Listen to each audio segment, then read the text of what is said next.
Hi, welcome to Dory's Gardens, where inspiration awaits beyond the lavender gate. One of my favorite things about having a garden is being able to pick flowers for bouquets to give to people. I hardly ever bring them inside myself because I'm always outside enjoying them.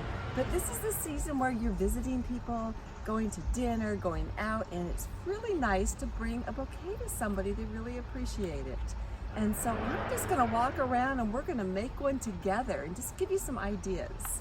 So this is a great daisy here that don't be afraid to cut your flowers also, because it really helps to stimulate new blooms.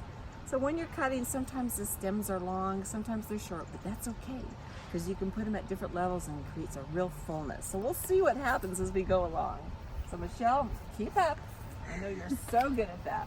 So sometimes I'll do a color theme, like maybe all yellow ones, and then I think, oh, it just needs some purple in there. But we'll start with the yellow, because that's bright and cheery. Here's some yarrow. Again, don't worry about cutting the blooms off. It's gonna make more. So we come down here, and these are an African marigold that get really tall in the fall. It's a great plant. Sometimes you don't get quite a big of a stalk, but you can put them at the base with these other guys to make it happen. Just got some blanket flower in. So this is real pretty. Sometimes I'll go with a bloom that's not quite coming, it's not a new bloom, but it still has a lot of life in it, because then that will just keep the other plant looking good. So we're putting that together. Let's get another one down here. This coreopsis, look at that. Ooh, looks like a starburst. Now this has a bud on it, but that bud's gone off. So we're gonna clip that and we're gonna go all the way down here. So now we're gonna get some more height going on. Okay, so we go with some hot pink. Colors just don't clash in the garden or in a bouquet. So we're gonna do it. This guy's looking so good. I don't know if I wanna sacrifice him, but I will. Here we go, all the way down, because look at, it's so pretty.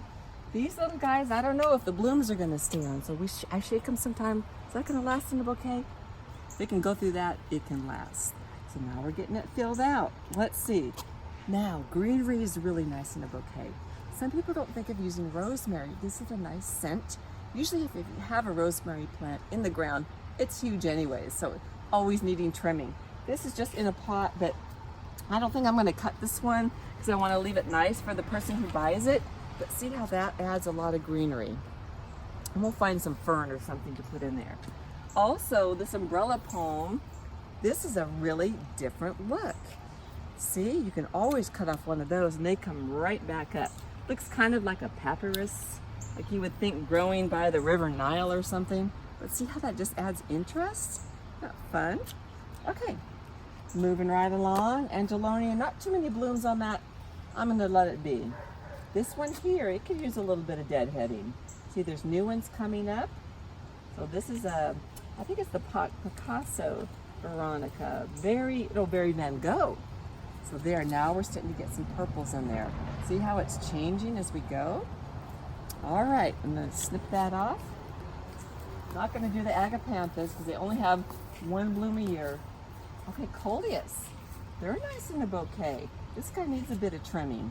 So look at that, that just fills it out nicely. Looking for a fern, do you see a good fern? Not the one I'm looking for, I know where it is, but we'll come to that later.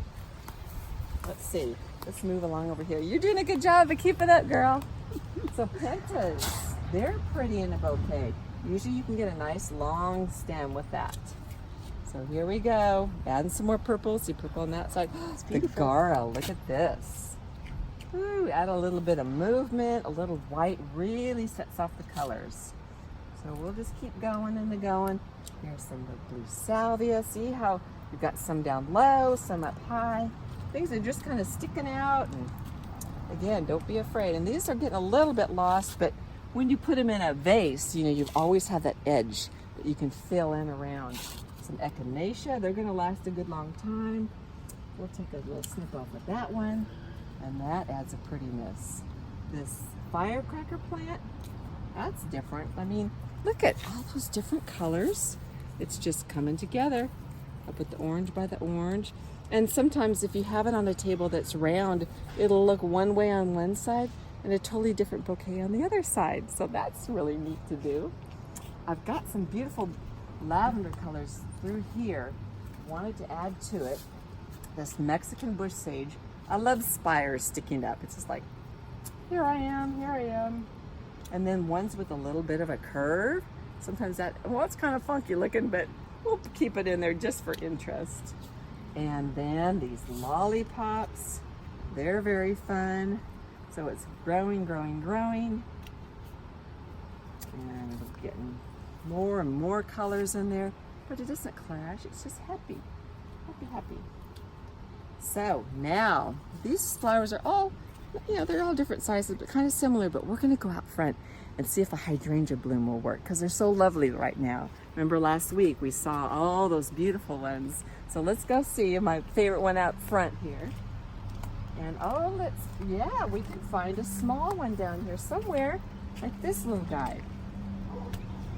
So here, and it's adding some leaf to it also. So there's a nice paleness. So I look for where it looks a little bit dark, like next to that coleus. And let's pop that in there. Oh, lovely.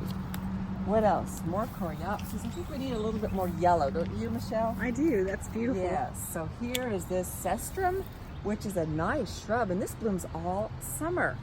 So see, it's a little bit too much the same there. Let's pop that in. There it goes. It's growing and growing. Okay, a little bit more coreopsis. Oh, they're working on our street. Here they come.